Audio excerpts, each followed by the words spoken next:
Hai semua, selamat kembali ke online classroom Cikgu Teo. Dalam video ini kita akan tengok prinsip pengembangan dan pengecutan jirim. Pertama sekali, konsep yang paling utama dalam topik ini ialah apabila sesuatu objek itu panas, dia akan mengembang. Kalau objek itu disejukkan, dia sejuk, dia akan mengecut. So, ini adalah konsep utama untuk topik ini. So, kita tengok pengembangan dan pengecutan jirim dalam 3 bentuk jirim. Pertama sekali, pepejal. Contoh, sini ada satu batang besi dan juga tolok. Okey, mula-mula batang besi ni boleh muat saja masuk dalam tolok ni. Tapi kalau kita panaskan bahagian ni, bahagian batang besi ni, okey, awak akan dapati dia tidak lagi muat ke dalam tolok. Kenapa? Sebab dia sudah dipanaskan dan sudah mengembang. Macam mana pula dengan cecair? Cecair boleh tak kembang? Boleh. Contohnya kita isi kelalangkon dengan air yang berwarna. Okey, dekat tiup kaca ada aras air.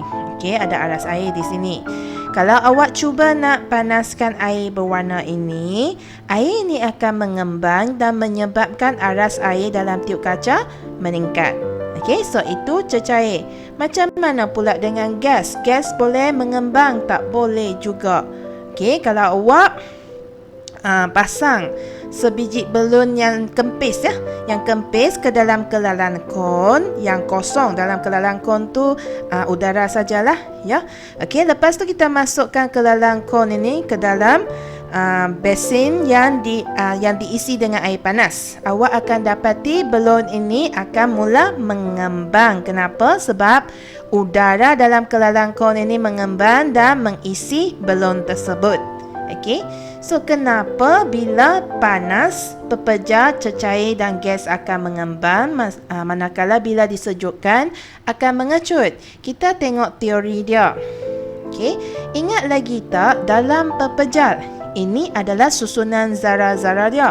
Okey, zarah-zarah di dalam pepejal akan bergetar pada kedudukan yang tetap sebab susunan zarah-zarah ini adalah rapat. Okey, dia tidak boleh bergerak dengan bebas. So, apabila dipanaskan, zarah-zarah ini mendapat tenaga dan akan bergetar dengan lebih cepat. Bila zarah-zarah ini getar dengan cepat, jarak di antara mereka juga akan bertambah. Ini menyebabkan isi padu pepejal tersebut juga bertambah dan seterusnya pepejal itu akan mengembang. Macam mana pula kalau disejukkan? Bila disejukkan, zarah-zarah dalam pepejal akan bergetar dengan lebih perlahan. So, bila dia bergetar dengan perlahan, jarak antara mereka akan berkurang. Dia jadi makin rapat. So, isi padu akan berkurang yang seterusnya menyebabkan pepejal tersebut mengecut. So, itu apa yang berlaku bila pepejal dipanaskan dan juga disejukkan. Okey, ingat ya, kalau panas mengembang, kalau sejuk mengecut. Macam mana pula dengan cecair dan gas? Sama juga. Yang tak sama hanya susunan zarah-zarah cecair dan gas adalah berlainan sikit. Okey, dia lain sikit daripada pepejal. Kalau cecair macam ni, gas jauh sikit. Tapi dua-dua keadaan jirim, cecair dan gas, zarah-zarah boleh bergerak secara bebas. Apabila dipanaskan, dapat tenaga, zarah-zarah bergerak dengan lebih cepat. Bila dia bergerak dengan lebih cepat, jarak antara zarah-zarah bertambah. So, lebih kurang sama dengan pepejal. Hanya pepejal, zarah-zarah tak boleh bergerak dengan cepat, dia bergetar. Dalam cecair dan gas, dia boleh bergerak dengan bebas. Itu je perbezaan dia. Okey. So, bila jarak antara zarah bertambah, maksudnya isi padu cecair dan gas juga bertambah. Maka cecair dan gas ni akan mengembang. Bila dia disejukkan, zarah-zarah bergerak makin perlahan dan menyebabkan jarak di antara mereka menjadi semakin kecil. So, zarah-zarah ini semakin rapat. Jadi isi batu berkurang dan akhirnya cecair dan gas mengecut. Okey, so itulah konsep mengembang dan mengecut. Ingat, kalau panas mengembang, kalau sejuk mengecut. So kita tengok contoh. Apakah kegunaan konsep ini dalam kehidupan harian kita? Pertama sekali, ingat lagi tak? Apakah yang ada dalam berbuli termometer ni? Kita ada mercury. Okey, so dalam video sebelum ini kita sudah tahu mercury adalah sejenis konduktor. Okey, dan dia boleh mengembang dan mengecut ikut suhu. So dalam mercury dalam termometer ini menggunakan konsep pengembangan dan pengecutan untuk memberi bacaan suhu.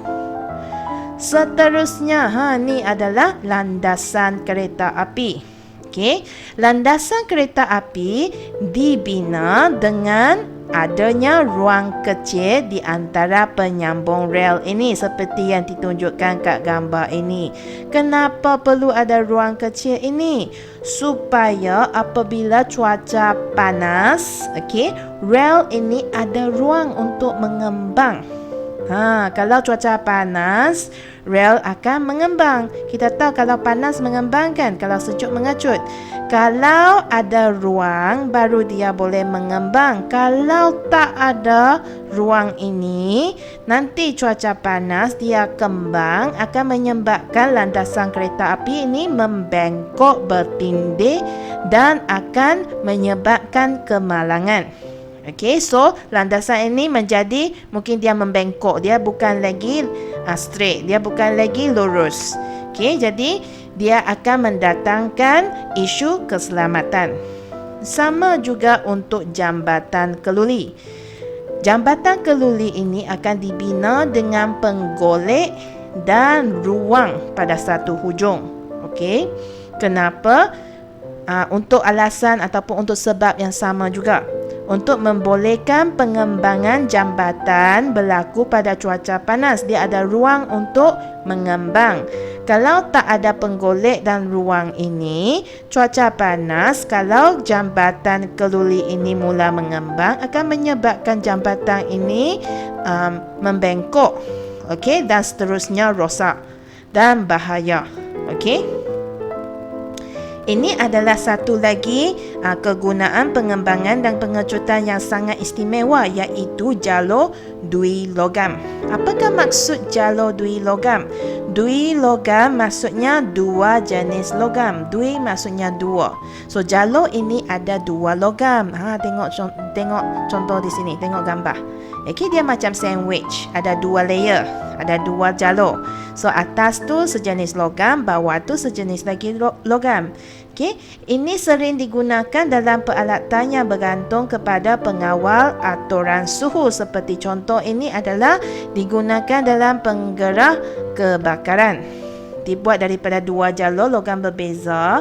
Kenapa kita buat dengan dua logam yang berbeza? Sebab logam yang berbeza akan mengembang dan mengecut pada kadar yang berbeza.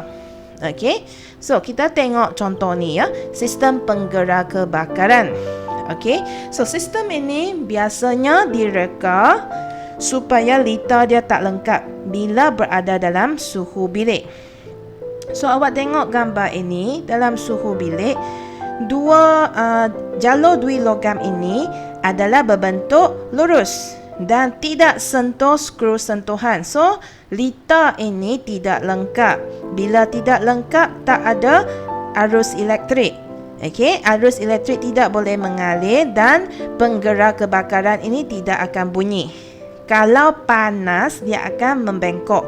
Sejuk pun akan bengkok. Kenapa? Kita tengok Okey, so apabila ada kebakaran, okey, lita ini terdedah kepada haba, akan menyebabkan jalur dui logam ini mengembang. Tapi sebab dia dibuat daripada dua jalur yang berbeza, kuprum di sebelah luar ini akan mengembang dengan lebih cepat berbanding dengan besi. So apabila kuprum mengembang dengan lebih cepat berbanding dengan besi, jadi dia akan membengkok ke arah skru sentuhan. So, bila dia membengkok akibat pengembangan sebab ada api, sebab panas, dia akan melengkapkan litar ini. Bila litar ini lengkap, arus elektrik boleh mengalir, maka alarm akan bunyi. Okey, dia akan membunyikan penggerak. Seterusnya, konsep ini boleh juga membantu kita selesaikan masalah yang lain. Contohnya, kalau penutup botol sangat ketat, susah nak buka, awak boleh cuba nak rendamkan penutup itu ke dalam air panas. Kenapa? Kalau rendamkan dalam air panas, penutup itu boleh mengembang dan membolehkan awak buka dengan lebih senang. Okey, dia longgar. Kedua, kalau bola pingpong awak terpijak ke, okey, dia jadi kemik. So, macam mana kita nak pulihkan bola pingpong ini ke bentuk yang asal? Boleh cuba rendamkan dia, masukkan dia ke dalam air panas. Air panas akan menyebabkan udara dalam dalam bola pingpong itu mengembang. Bila dia mengembang, bola pingpong akan balik ke bentuk asal. Jadi itu sahaja daripada Cikgu Teo dalam video ini. Kita jumpa lagi dalam video yang seterusnya ya. Bye. Kalau awak telah belajar sesuatu yang baru hari ini, jangan lupa untuk like dan subscribe ya.